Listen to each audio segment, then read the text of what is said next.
Good afternoon. Today I'm meeting with Stephen Melanson, President of Melanson Consulting. Good afternoon, Stephen. Hi Lisa, how are you?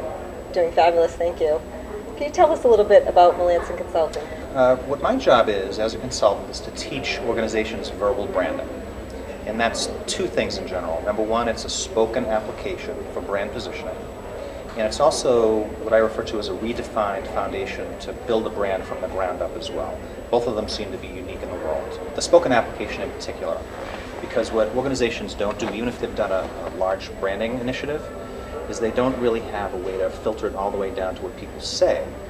And I build my business because I know that that's where people sell and where they need to be productive and networking and presenting and things like that. So those are the two basic things that I do. Do you work with all different types of organizations? I do. I guess I can't think of a type of organization that I have not worked with over about 6 years that I've been doing this.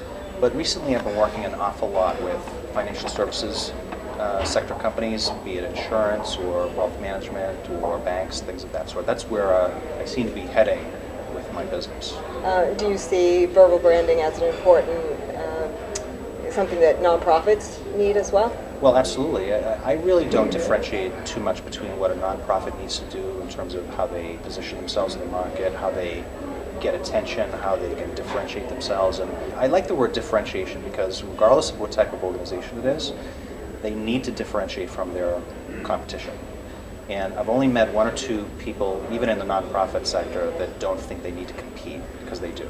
So they're chasing money, they're chasing attention and identity in the marketplace. So the way to do that is first to, in a very simple way, figure out how you're different and better than the competition, whatever that competition is. So nonprofits have to do that just like anybody else. And if they can do that, they will attract more attention, get more money, and all the things they want. Can you share some of the success stories you've had? Well, a couple that come to mind. I've worked recently with the British consulate. Really fun job.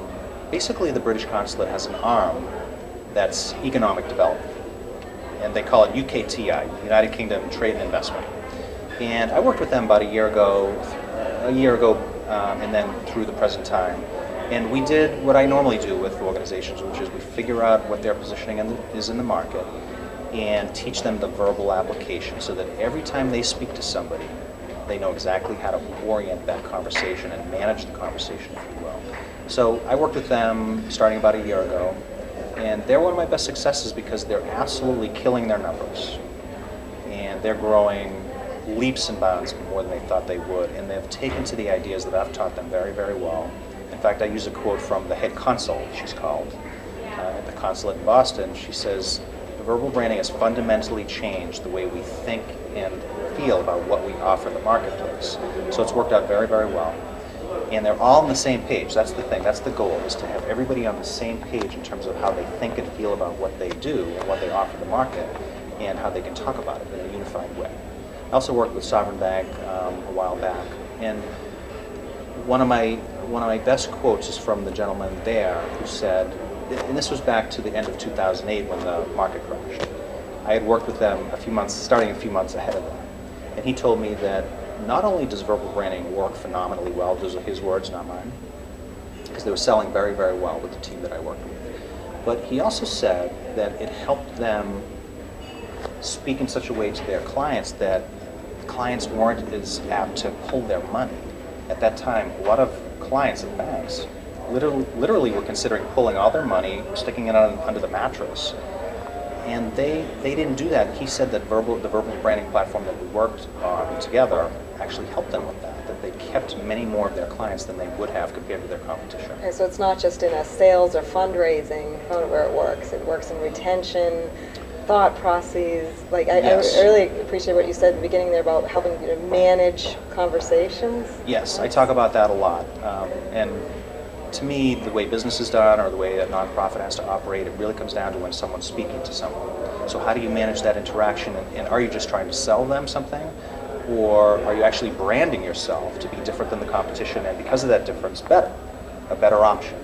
The organizations that I've worked with that have applied all of this, and maybe one more thing I should say about it is, I usually wait until the end after I've talked to people about this a little bit to say this part.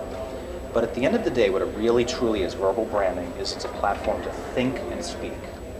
So if everyone inside an organization knows what to think and knows how to speak about it on a moment's notice under any circumstances, they will then know how to do all these things that I've talked about. For our nonprofits, Stephen, could you share maybe your top three verbal branding tips? Well, the first thing that comes to mind is I teach everyone, and this sometimes seems controversial to people, but I teach everyone to absolutely forget the idea of an elevator pitch forever. It just simply does not work, and I've met so many people that they just start shaking their head, in agreement as soon as I even bring it up.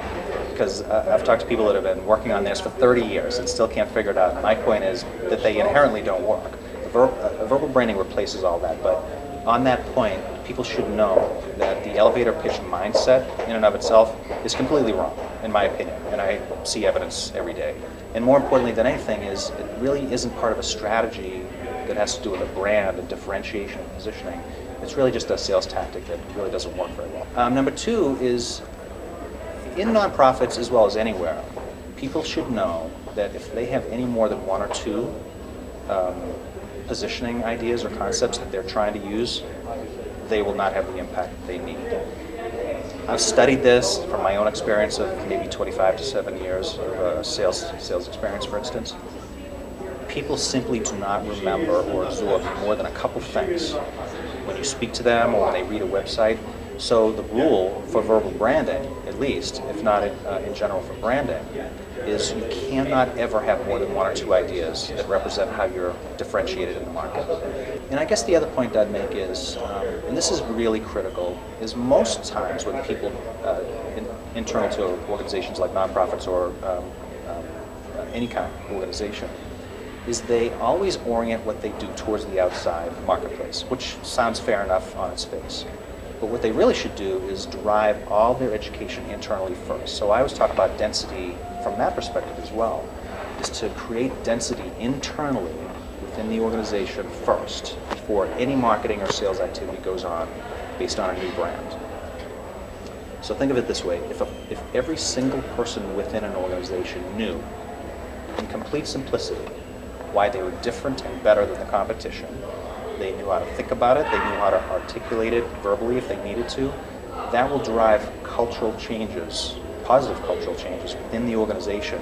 And if it's done internally first, then there are no gaps in messaging ever when the messages start to go external. I mean, none of these are easy necessarily, but if they can do those or even come close, they will see improvements almost right away. All right, Stephen, I don't know, put you on the spot here, but the nonprofit Toolbox. Yes. We definitely need a little bit of help with our verbal branding. Okay. Is there any sort of questions or ideas you could that help us out? There's some key things maybe you could think about in terms of what to ask yourselves if you're thinking about how to position or differentiate in the market. Maybe the first would be, this is always a very good positioning question, is if there's something that you feel like you're the only ones in your competitive space that do something. Emphasis on the word only. So do you think there's anything like that? You guys feel like you're the only ones? Okay, well, the nonprofit Toolbox provides community, resources, and education for nonprofits. And I suppose within that, we're the first or the only ones we know of that are creating meetups for nonprofits where they can get together and share ideas, share thoughts, best experiences. Okay. I guess that would be an only. Okay. Maybe another question for you guys to think about would be, what are you just really, really good at? I'd have to say education for nonprofits, because we bring to them so many experts like yourself, so many different areas that I believe education. And maybe one more for you guys to think about would be, what's the general personality of the organization? That doesn't mean whether you're likable or something like that as people, but what are you like to work with? What's the general personality? Well, definitely fun, open-minded, and we really care about the results or the impact we can have on the nonprofits. So if all of you answered questions like that, you would want to write them down. A good thing to do is maybe put them up on a whiteboard, and you need to whittle them down to the most differentiating thing. Continually ask yourself, does this make us different and better? That will eventually help you work down to the one or two best ideas. And by the way, it doesn't mean that all the other things don't come up. It's really important to understand. Everything else still comes up later. You get to talk about all the things that you normally do, but you put it in a different context of this differentiated positioning. That's why it works so well. Excellent. Thank you. Sure.